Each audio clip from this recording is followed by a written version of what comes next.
Vamos aos tipos de cobertura adicional, né? E aqui eu vou lembrar que tem um outro ponto que agrega valor às coberturas mais completas de seguro, que é oferecida pelas seguradoras, que é a assistência 24 horas, ou assistência de alguma forma, né? Eu estou chamando aqui de assistência 24 horas, mas é aquela assistência que ela oferece para o ocupante, que mandar um faz-tudo para ajudar nas instalações, na mudança, mandar alguém para consertar a máquina de lavar, micro-ondas, ar-condicionado e só cobra as peças, mandar alguém para consertar um vazamento, trocar um sifão, arrumar uma parte elétrica. As seguradoras, normalmente, para modalidades mais completas de seguro, elas oferecem essa assistência que é muito útil para o locatário. Numa visita de um técnico para consertar uma coisa elétrica ou para consertar um cano da instalação hidráulica, já paga a totalidade da cobertura adicional toda por um ano. Então, isso também é um argumento muito forte para ser utilizado, sabe? Um cano estraga, é o locador que vai ter que ir lá arrumar. Locador, se você fizer a cobertura adicional, vai envolver uma assistência que vai mandar o técnico lá, você só vai ter que pagar a peça. Isso vai ser mais fácil, mais barato para você. Vamos transformar esse adicional aqui do seguro em serviço, em benefícios que vão, ao longo do tempo, ao longo do ano, ser muito mais rentáveis, lucrativos, do que o que está se pagando aqui pelas coberturas adicionais do seguro. Para a sugestão de coberturas adicionais, eu vou trazer aqui 15 sugestões. Não quer dizer que você vai incluir as 15, até porque as coberturas variam de seguradora para seguradora. Você tem que ver com a sua seguradora o que está incluído no básico e o que você pode incluir, ou se ela já tem pacotes prontos, combos prontos, com coberturas outras, além da básica do seguro incêndio, né? Mas eu vou trazer aqui 15 ideias de coberturas adicionais que poderão ser utilizadas aí dentro da sua conveniência. É claro, tem coberturas que são só para determinados tipos de imóveis, por exemplo, uma cobertura por destelhamento. Você não vai pôr uma cobertura dessa num apartamento, né? Essa é específica para casas e para imóveis que têm um telhado, né? Cobertura por alagamento de águas externas. Para um apartamento não vai acontecer, mas, enfim, você vai analisar, junto com a sua seguradora, o que cada cobertura cobre e a sua conveniência dessa cobertura para cada tipo de imóvel e de locação. O importante é que você, enquanto administrador dessa locação ou enquanto locador, não deixe faltar coberturas que, em caso de sinistro, vai ficar difícil demais de administrar e, muito provavelmente, vai gerar uma confusão judicial. Como primeira, eu sugiro o pagamento do aluguel por um determinado período após o sinistro. Isso pode ser contratado junto com o seguro incêndio. Na modalidade básica, não vai ter isso, sabe? Você vai ter o sinistro, você vai ter o incêndio, tá bom. E quem vai pagar o aluguel desse imóvel no período de 6 meses que o imóvel vai ser restaurado? O inquilino? Não, porque o contrato dele vai estar rescindido automaticamente com o incêndio. A partir do momento que o imóvel tornou-se impróprio ao uso, a locação está rescindida automaticamente, sem multa para o inquilino. Quem vai pagar o aluguel desses 6 meses que a seguradora vai levar para recuperar o imóvel? 6 meses é um exemplo que eu estou dando aqui, tá, gente? Pode ser menos ou pode ser mais, dependendo da grandeza do estrago e do imóvel, né? Pode demorar 1 ano para reconstruir uma casa nova.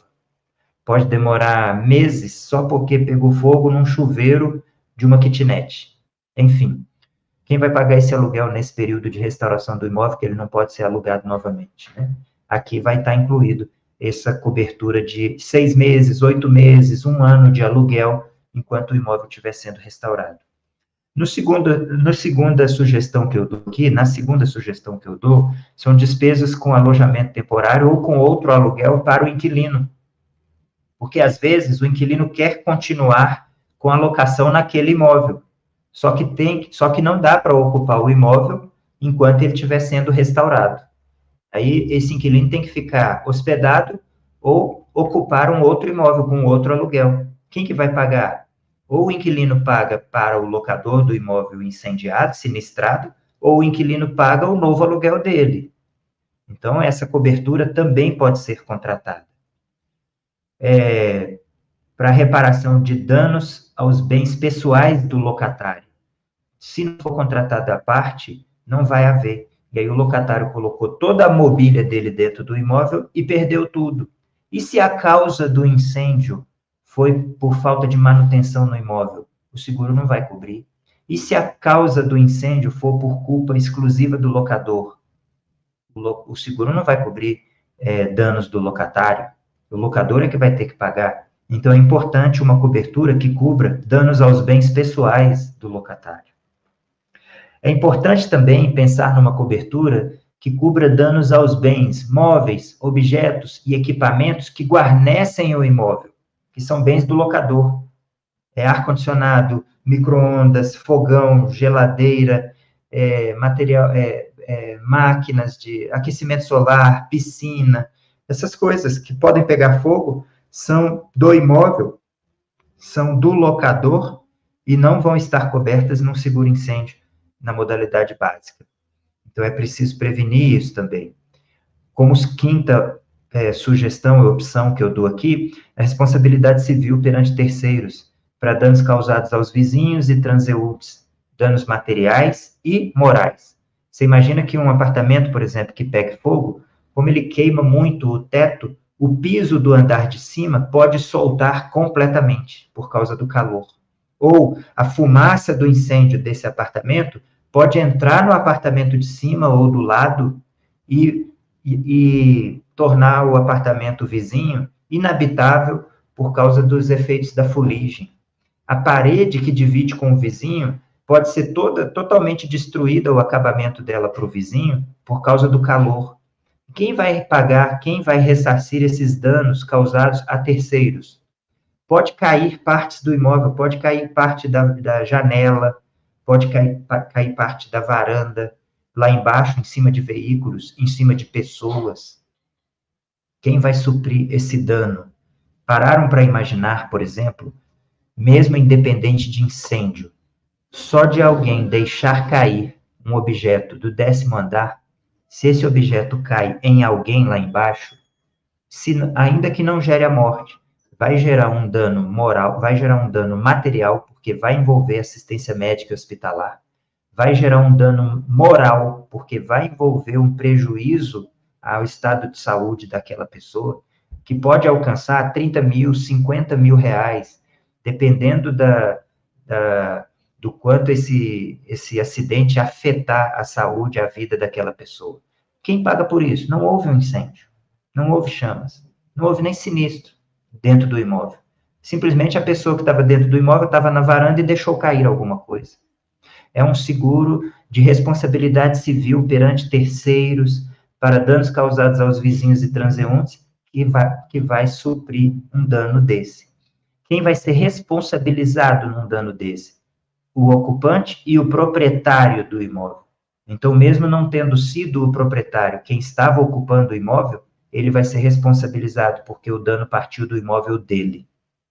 Então, gente, ainda que a gente não vá analisar aqui cada caso concreto para dizer com certeza de quem é a responsabilidade, só por saber que isso pode acontecer, já é importante trazer para a cobertura de seguro da locação uma responsabilidade civil perante terceiros.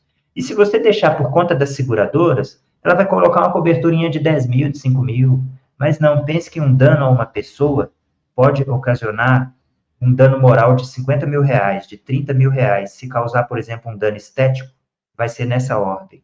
Pode ser nessa ordem. Se causar uma morte, pode passar de 100 mil reais se essa pessoa era responsável por uma família, por exemplo. Pode passar de 100 mil reais. Pode incluir indenização para a vida inteira da família dele. E se cai no teto de um carro caro, se cai no teto de uma Mercedes, pode envolver também um dano acima de 100 mil reais material. Então, nós estamos falando de dano material que pode alcançar valores significativos, e nós estamos falando de um dano que pode nem ter recuperação, como a morte, como um dano estético a uma pessoa que esteja lá embaixo, ou que esteja vizinho, que sofra as consequências desse sinistro. Como sexta sugestão e opção, eu sugiro aqui danos causados pela fumaça. Às vezes, o incêndio não dá chama, mas dá fumaça. Curto-circuito em instalação elétrica, por exemplo, ele queima todo o fio sem chama, mas aquela borracha que fica em volta do fio, toda ela é queimada e vaporizada. Aí gera aquele CO2, aquele monóxido de carbono, que vai fuliginar, que vai trazer fuligem para o teto, para as paredes, fica aquele apartamento preto, todo preto. Não houve chama. Pode não ser coberto. Aí, se você contrata uma cobertura para danos causados pela fumaça, a limpeza, a recuperação e a desodorização, ou odorização, esqueci o nome agora, vai ser feita por essa cobertura e não pela cobertura do seguro incêndio, na modalidade básica. Como sétima opção e sugestão, eu sugiro uma cobertura para danos elétricos no imóvel por curto-circuito. O seguro incêndio não cobre curto-circuito. É um dano específico, é um sinistro específico, e isso pode queimar parte da instalação elétrica e equipamentos. Um notebook de R$5.000, um notebook para jogos ou para um trabalho muito específico, de 10, 12 mil reais. Um notebook da Apple, de R$25.000, queimado por um curto-circuito na instalação elétrica. Quem que é responsável por esse dano? E se for o locador? Quem que vai cobrir esse prejuízo? Aí, se tiver um seguro para essa modalidade, com uma cobertura significativa, razoável, ele vai cobrir pelo menos boa parte desse sinistro, desse dano. 8. Danos elétricos no imóvel por raios, que aí vai incluir danos na estrutura do imóvel e a recuperação da instalação elétrica e ainda equipamentos danificados. Você pode, se for por raio, você pode cobrar da operadora de energia elétrica. Você vai ver a burocracia que é isso. E você vai ver a quantidade de situações de restrição, de exceção de cobertura. E se o imóvel não tiver com um sistema de para-raios adequado, então não vai haver cobertura. Aí você tem mesmo que ter uma cobertura contratada por uma seguradora para cobrir esse tipo de dano. Que pode acontecer. Como é que você vai impedir, ou como é que você vai prevenir a queda de um raio, os danos causados pela queda de um raio? Pode acontecer. É onde o inquilino liga, amanheci, queimou a geladeira, o notebook, o micro-ondas e as 2 televisões. É dano elétrico, é dano do locador. E aí você tem que administrar isso. Se você tiver uma cobertura, vai ficar mais fácil. 9. Danos causados por vendaval, e aí inclui destelhamento, quebras de vidro e queda de árvore. Uma árvore que caia sobre a casa, que caia na lateral do imóvel. Um menino que está jogando bola, chute a bola no vidro, e aí quebra o vidro. O destelhamento de telhados num vendaval muito forte, numa chuva muito forte, e essa telha, o desprendimento dessa telha vai causar danos ao imóvel de infiltração, por causa da chuva, né, que vai entrar naquele dia, e vai causar danos aonde a telha cair. Se a telha cair no carro do vizinho, quem vai cobrir esse dano? Tem que ter uma cobertura para danos causados por vendaval. É comum para casas e lojas individualizadas, porque isso não é comum de acontecer no condomínio, e se acontecer, o condomínio já tem a cobertura para as áreas comuns, que inclui o telhado, né? Então, num apartamento, você não precisa se preocupar com essa cobertura, ela é mais para casas e imóveis individualizados. Danos com quebra de vidros ou espelhos e box. Quebrou o box, o inquilino liga, quebrou o box aqui do nada, ele estourou do nada. De quem é a culpa? Você não tem como provar que foi mau uso do inquilino, você não pode atribuir a responsabilidade a ele. Aquela afirmação de que o inquilino tem que receber o imóvel no estado em que o recebeu, também tem uma ressalva, que é ressalvados os danos causados pelo uso normal da coisa. Se um box simplesmente estourar, a gente não tem como provar que foi mau uso. Quem vai cobrir? Vidros, né? Aquelas casas que têm vidros enormes, para varanda, para fora, né? Danos causados por alagamento, e aí aqui inclui águas vindas de chuvas, águas externas que entrem no imóvel, né? Quando é uma casa, por exemplo, que fica na parte mais baixa da rua, e isso, rompimento de adutoras, chuvas muito fortes, que provoquem alagamento dentro do imóvel. 12. Danos causados por vazamentos. Aí, então, aqui a gente está tratando de vazamentos dentro do imóvel. Rompimento de tubulação e transbordamento. Transbordamento é o quê? É quando você coloca uma máquina para lavar, e o cano rompe, e a máquina deixa vazar a água toda para a área de serviço, que vai para a cozinha, que vai para a sala, que danifica o piso, até dos quartos, porque você não estava lá no momento. Esse é transbordamento. Rompimento de uma tubulação, furou, trincou, rompeu o cano que sai da caixa d'água, alagou o telhado inteiro, gerou infiltração generalizada em todo o teto do imóvel. Foi um dano causado por um vazamento interno. Então, tem cobertura específica para isso, e isso está longe de estar na cobertura de incêndio. Para finalizar, as 15 opções. Danos causados por desmoronamento, e aí aqui inclui queda de muros, de paredes, queda de beirais, de marquises e desprendimento de materiais do imóvel. Isso tudo vai gerar, além do dano ao imóvel, pode gerar danos a terceiros, dependendo da situação do imóvel. Uma parte do imóvel, um toldo do imóvel, pode voar, por exemplo, e ir parar no vizinho, e bater em algum veículo, e cair lá embaixo numa pessoa, como a gente já disse. Essas coberturas, elas não se confundem, porque depende da causa, ok? Então, se a causa não foi vendaval, se a causa foi um desprendimento, simplesmente, então é essa cobertura que vai cobrir, e não a outra.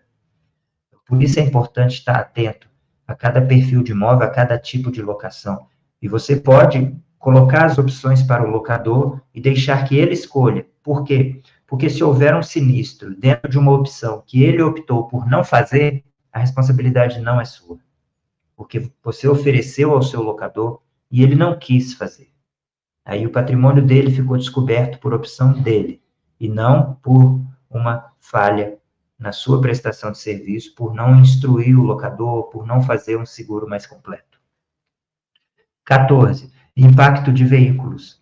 Numa casa, a casa tem muro, tem portão, tem muro de vidro em alguns casos. Se vem um veículo e bate, o motorista dormiu e ele bateu no muro e quebrou o muro, abalou a estrutura do muro, quebrou o vidro do muro, quebrou o portão do muro de entrada. O motorista não tem seguro, não tem como arcar com esse dano, quem que vai arcar? O locatário vai dizer, não fui eu que fiz. Não é minha obrigação reparar. Veio de fora para dentro, não foi alguém que eu coloquei no imóvel. E aí esse dano vai ficar para o locador. Por isso é importante a cobertura. Por isso a gente falou lá atrás que as coberturas adicionais são importantes tanto para o locatário quanto para o locador. E, por fim, a cobertura para roubo e furto de bens. Uma cobertura específica que não vai estar coberta no seguro-incêndio na modalidade básica. E é muito importante, porque locador e locatário vão querer atribuir a responsabilidade ao outro, em caso de roubo ou de furto de bens que estavam guarnecidos no imóvel.